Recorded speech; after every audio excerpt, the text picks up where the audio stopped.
হাজার বছর ধরে আমি পথ হাঁটিতেছি পৃথিবীর পথে, সিংহল সমুদ্র থেকে নিশীথের অন্ধকারে মালয় সাগরে অনেক ঘুরেছি আমি, বিম্বিসার অশোকের ধূসর জগতে সেখানে ছিলাম আমি।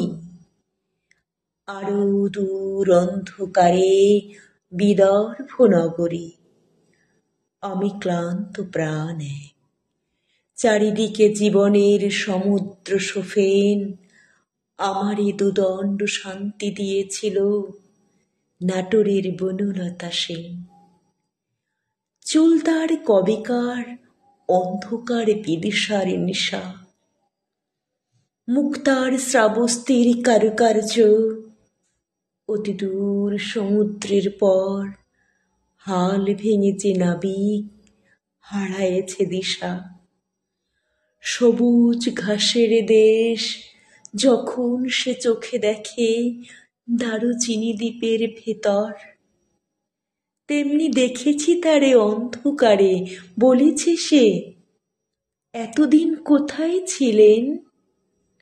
পাখির নীড়ের মতো চোখ তুলে নাটোরের বনলতা সেন।